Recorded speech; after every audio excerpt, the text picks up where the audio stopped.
yeah, that depends on the method, obviously, how the therapist work and his or her personality and what method he's using. But so in general, the therapist might need to first observe the patient and how he or she acts.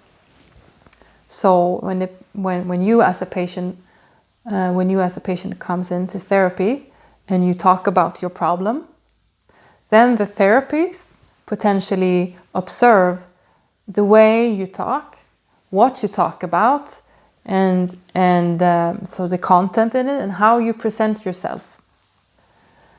And hopefully the therapist then can, after a while, in some way or another, give you feedback on what he or she sees in you, like how you present yourself, and maybe some suggestions of in what way you guard yourself, in which areas aren't you really honest.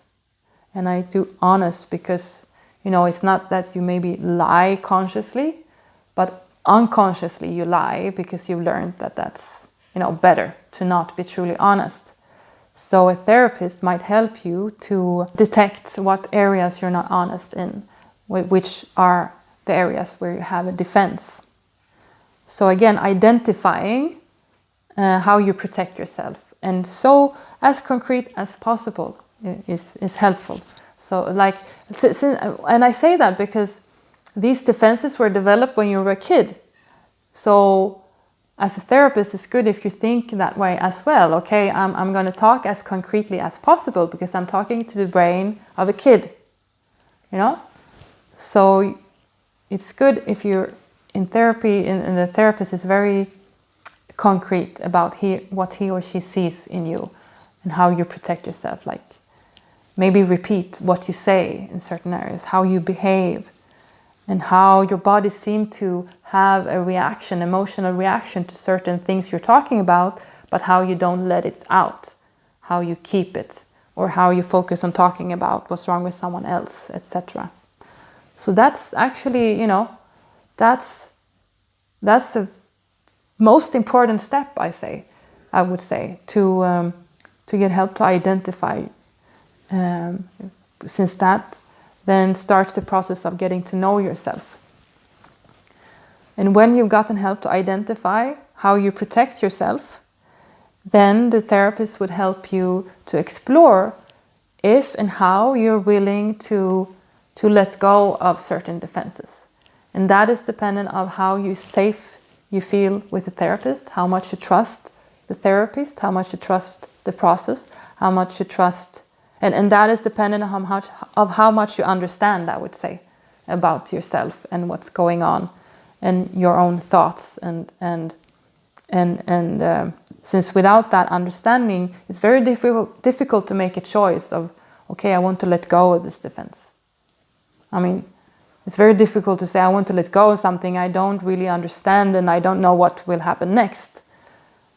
So to understand is very helpful. Identify and then understand. And for the therapist to have like a clear idea or method, but without controlling you. So for the therapist to be clear about what he or she, how she works and maybe what he or she thinks. But then when the therapist has given you the expertise, his expertise about you, then it should be up to you, like your own free will, if you want to let go of certain defenses and to explore what's behind the defense. And to really, what it means, it's really to bring out the little child again. So it's to bring out the unprocessed, forgotten emotions of the child. And you can do this in different ways and different methods, but that's, I would say, that's basically what it is about if you want to process emotions. You understand your defense, you understand why you have them, and you understand what it means to continue having them, and you are willing to start to let go of them so that you can start to take care of the child's emotions inside. And obviously you don't know exactly how that will happen and how that will be. So that's, sort of a scary choice. You know what will happen if you keep the defense, but you don't know what will happen if you let them go. So that's life. That's a choice you will have to make. That's what it means to be alive, to make certain choices of opening up and to let go and to welcome then what will happen. And if you do that process, you might be very rewarded. It might be that, you will get a lot back. But in order to do that process, you need to feel safe and you need to feel that you understand so that you can make a choice to let go of your old best friends, your protectors. For a while. I mean, you can keep them actually. I'm not saying you should get rid of all defenses actually. So that's an important point. You can let go of them. They can step aside for a while. But some defenses is okay to keep, we can bring them in. Like this movie Inside Out. That's a good way to think of it. Where it's different emotions and then we can add like it's different sort of protectors, defenses that they can come in when we need them and then they can go when we don't need them. But you need to be the one, the one deciding, not the environment. So let go of what doesn't serve you no more so that you can welcome what serves you.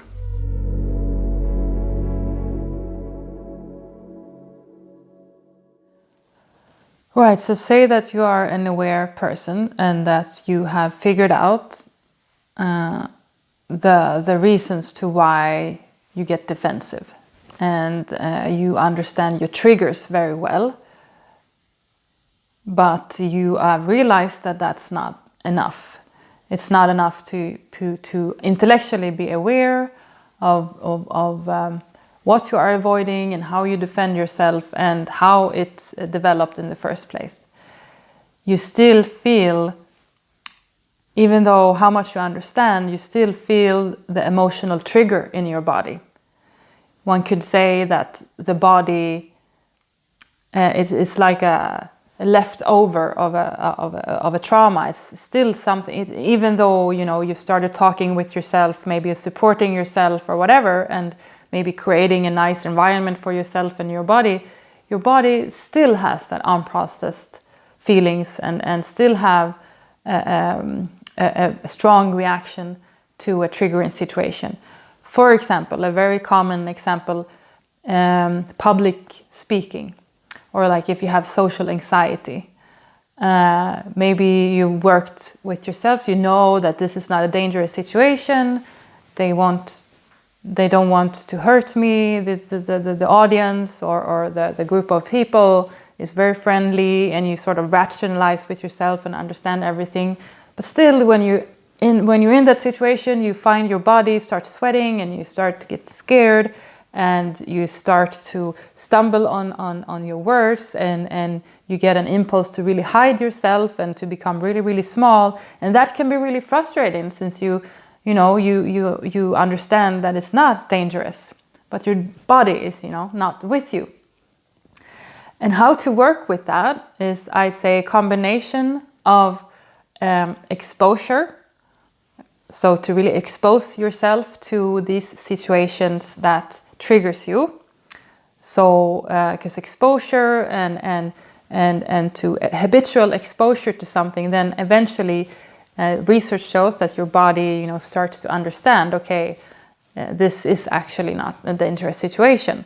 It can overcome that way, so that the body understands at the deepest level. Okay, I've had now 10 situations, 20 situations that usually triggers me, but now I have 10 situations where it has went very well and I haven't gotten killed or attacked or bullied or whatever the trauma is about. So it must be okay. But usually that is not enough to only work with exposure. you still have that fear or the unprocessed emotions inside. But for example, that is in CBT, which is a method where you often work with exposure. You learn to somehow deal with the anxiety that you get and still, go through the situation to still manage the situation and to be able to speak in front of an audience, for example. But I say it's good if you combine the exposure training with really then go to the bottom with the emotion that is still there, unprocessed, not taken care of. And that emotion, again, belongs probably to a child or to a young part in you who once felt really scared or for publicly speaking or scared of social groups because of good reasons. Maybe were bullied or criticized or left out or something. So that feeling or that child still needs, to be taken care of. It still long for connection. It's still long for being comforted, or it's still long for being encouraged in a safe way to really, go through and talk in front of the audience, or to feel like it's a part of a group so that it can feel proud of itself and to overcome that fear. So if you could combine the exposure training with simultaneously somehow with therapist help to get in contact with that emotion of fear or of sadness or of anger or what it might be all of those things, those younger parts in you, so that another part, say like an adult part or what you want to call it, can start to take care of those neglected parts so that they can heal and that they can start to feel safe and that they can start to feel encouraged, so that eventually when in front of an audience or when in a social group setting, it won't need the old protectors, the old defense. It's learned, okay, I can be here, I can be my authentic self. It's okay if I'm nervous and I'm showing it. I mean, again, if you look at, for example, TED Talks, there are several TED Talks where the person is evidently, is very obviously nervous. You see it in the body and maybe like very dry mouth or whatever, but still is going through the presentation.